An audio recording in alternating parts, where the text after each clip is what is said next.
The quiet suburb of Meridian, Idaho, was blanketed in darkness on the night of March 11th, 2011, its residents sleeping peacefully, unaware of the violence about to erupt.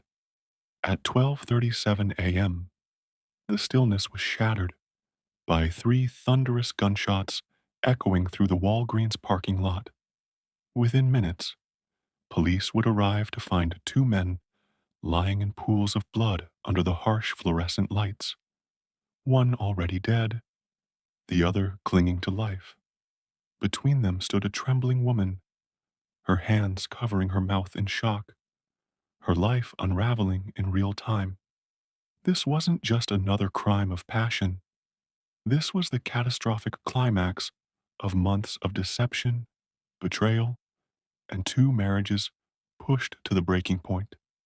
The victim was Emmett Corrigan, a 30-year-old rising star in Idaho's legal community. The shooter was Rob Hall, a 40-year-old IT specialist with the Outta County Sheriff's Office. The woman caught between them was Candy Hall, Rob's wife, and Emmett's secret lover. What began as an illicit workplace affair would end in bloodshed, leaving behind grieving families, unanswered questions, and a community struggling to understand how something so horrific could happen in their quiet town. To comprehend how this tragedy unfolded, we must first understand the man at its center, Emmett Corrigan. By all outward appearances, Emmett embodied the American dream. The son of a prominent local businessman, he had graduated from Utah State University before earning his law degree. In 2010, full of ambition, he opened his own practice in Meridian. His personal life seemed equally successful. Married to his college sweetheart, Ashley, with whom he had four beautiful children and a fifth on the way. Friends described the Corrigans as the perfect Mormon family. Ashley devoted herself to raising their children, while Emmett built his career. They attended church regularly, volunteered in their community, and appeared deeply committed to their faith and each other. But behind this carefully constructed facade, Emmett was living a dangerous double life. The first cracks appeared in late 2010. Ashley noticed her husband becoming increasingly distant and irritable. He would disappear for hours at a time, claiming he was working late or needed to go to the gym.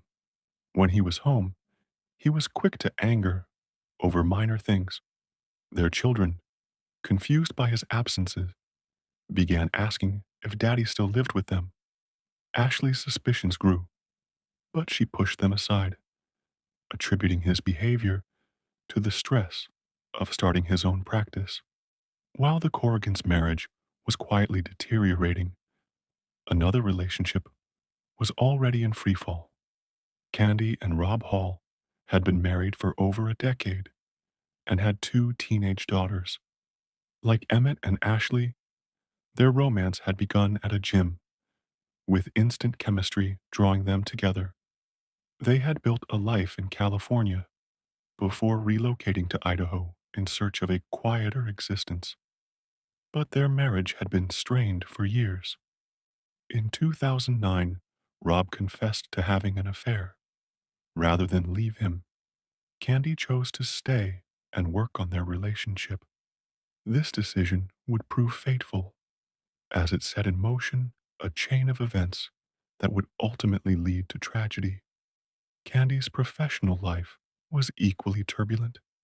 In September 2010, she was fired from her position at a Boise law firm. The dismissal came as a crushing blow to her self-esteem. It was at this vulnerable moment that she was introduced to Emmett Corrigan through a mutual friend. When Emmett met Candy Hall, he saw an opportunity to solve two problems at once. His new practice needed an experienced paralegal, and he was immediately drawn to the attractive, confident older woman.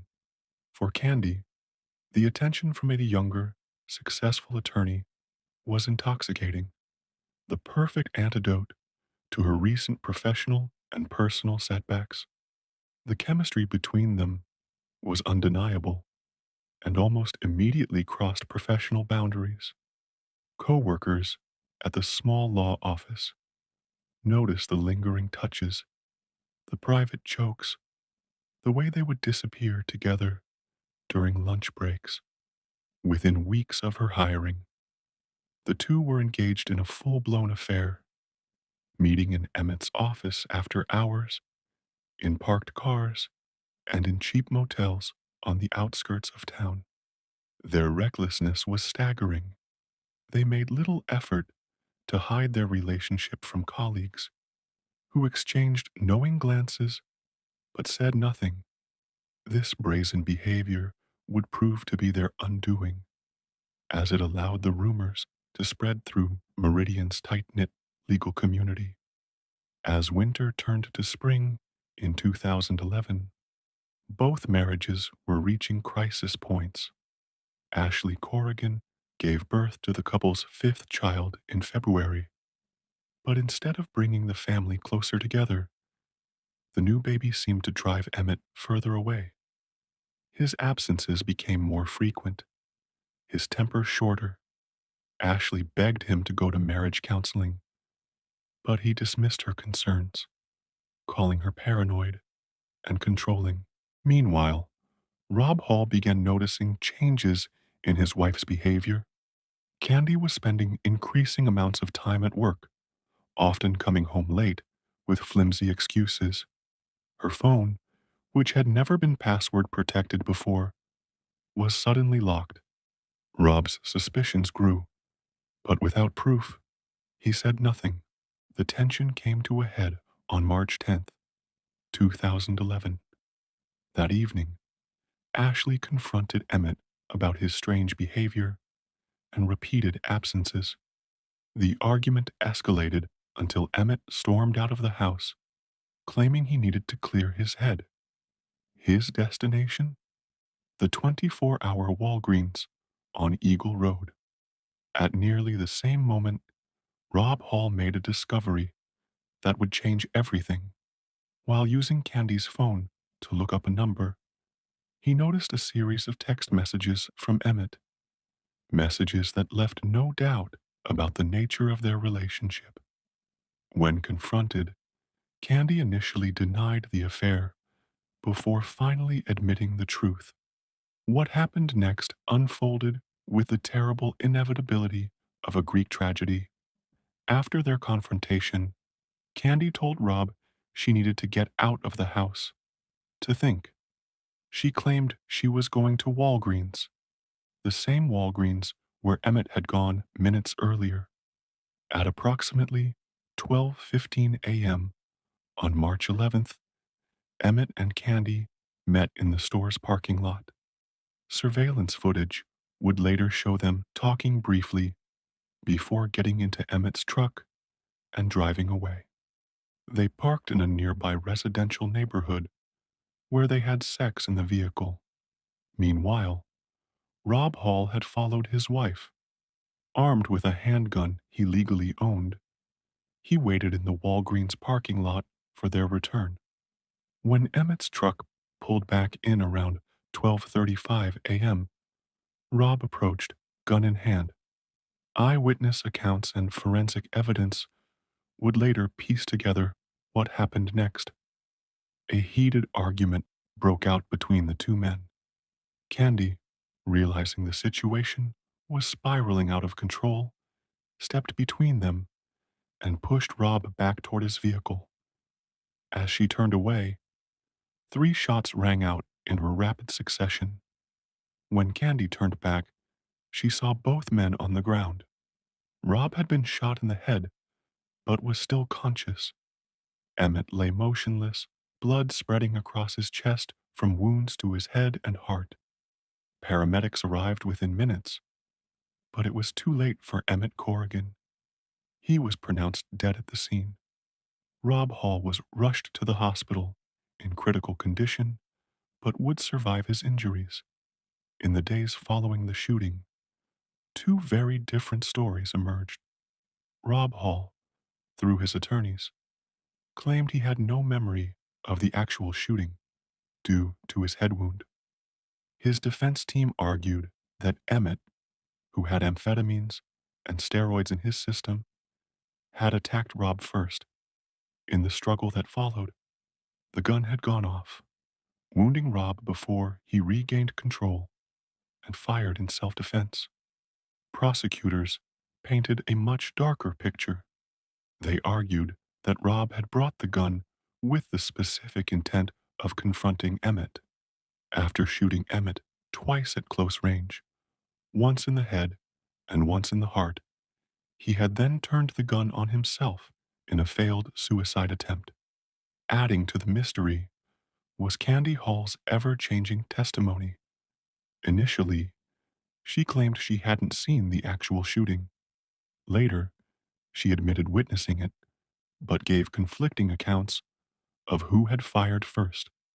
Her credibility was so thoroughly undermined that the trial judge would later remark he had never seen a witness so completely discredited. The case went to trial in 2012, captivating the Meridian community. Prosecutors presented evidence that Rob had lied in wait for Emmett, bringing a loaded weapon to what he knew would be a volatile confrontation. The precision of Emmett's wounds, 2 shots to vital areas, suggested deliberate intent rather than a panicked self-defense scenario. The defense countered with testimony about Emmett's drug use and volatile temper. They argued that Rob, as a law enforcement employee, would have known how to handle a firearm safely if his intent had truly been murder. After weeks of testimony and just 3 days of deliberation, the jury returned with a verdict: guilty of second-degree murder. Rob Hall was sentenced to 30 years in prison, with the possibility of parole in 2028. The desert wind howled through the empty rail yard as the clock ticked past midnight on August 17th, 2014. Robert Limon, a 38-year-old railroad mechanic, wiped grease from his hands as he prepared to wrap up his solitary shift at the remote BNSF facility in Tehachapi. The sprawling complex, normally bustling with workers, stood eerily quiet tonight. Little did Robert know that the shadows concealed a figure watching his every move, a man who had studied Robert's routine, memorized the layout of the rail yard, and come prepared with both a gun and a chilling justification for what came next. When the first gunshot echoed through the metal structures, it marked not just the end of Robert's life, but the explosive unraveling of a deception years in the making. What investigators initially assumed was a botched robbery would soon reveal itself as something far more sinister: a meticulously planned execution with roots in a toxic love triangle, perverted religious fervor, and a wife's calculated betrayal. To understand the tragedy of Robert Lyman's murder, one must first understand the vibrant life that was stolen. Born and raised in Bakersfield, California, Robert was the kind of person who radiated warmth. His broad smile and easygoing nature made him instantly likable, while his strong work ethic earned him respect at the rail yard where he'd worked for nearly a decade. Friends described him as the glue of his social circle, always organizing gatherings, checking in on people, and bringing folks together. His marriage to Sabrina seemed like something out of a storybook in the early years. They met in their late 20s at a country music festival, bonding over shared loves of fishing, classic rock, and spontaneous road trips. Their wedding photos showed a radiant couple, Sabrina's auburn hair contrasting beautifully with Robert's tanned complexion as they laughed under a canopy of oak trees. For years, their home was the site of legendary parties where the Wolf Pack, their tight-knit group of about a dozen friends, would gather around the fire pit, drinks in hand, telling stories late into the night. But around 2008, cracks began to form in this idyllic facade. What started as playful flirtation with other couples at parties evolved into a full-fledged open marriage arrangement. Friends later recalled how Sabrina would sometimes seem uncomfortable with these arrangements, once tearfully confessing to a girlfriend that she felt pressured to keep up with Robert's adventurous spirit. Her increasing alcohol consumption, progressing from social drinking to near daily intoxication, became a quiet concern among their circle. The day Sabrina met Jonathan Hearn at the Costco, where she worked part-time, marked a turning point in this downward spiral. Hearn, a 32-year-old firefighter, presented himself as everything Robert wasn't: devoutly religious, intensely focused, and seemingly disciplined. Where Robert was relaxed and fun-loving, Hearn was serious and brooding. Their initial conversations about faith quickly turned into something more, with Hearn positioning himself not just as a lover, but as Sabrina's spiritual savior. Former co-workers at Costco later told investigators about disturbing interactions they witnessed between the pair. Hearn would often bring Sabrina religious texts during her breaks, underlining passages about purity and redemption. They frequently prayed together in the store's break room, holding hands with an intensity that made others uncomfortable. One coworker recalled hearing Hearn tell Sabrina, "God brought us together to cleanse you," a statement that seemed more threatening than romantic in hindsight. When Robert discovered explicit texts between them in early 2014, his reaction was surprisingly measured. Friends say he gave Sabrina an ultimatum: end the affair or leave, never imagining his wife would choose a third, unthinkable option. The planning sessions between Sabrina and Hearn took on an almost ritualistic quality, according to later court testimony.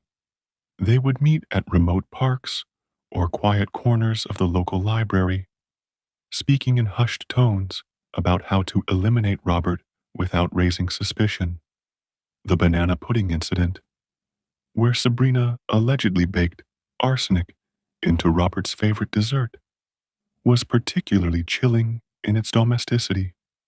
A family friend later recalled attending a barbecue at the Lyman home around this time, noticing an untouched bowl of pudding on the counter. Sabrina kept insisting Robert try it, but he was full from dinner, the friend testified. She got oddly upset when he refused, which seemed strange at the time. When the poisoning attempt failed, their planning grew more sophisticated. Hearn began stalking Robert at work, taking grainy cell phone photos of the rail yard's layout. Sabrina provided precise details about Robert's schedule, including which nights he'd be working alone. In text messages later recovered by police, they discussed disguises, alibis, and even scripture passages that could justify their actions.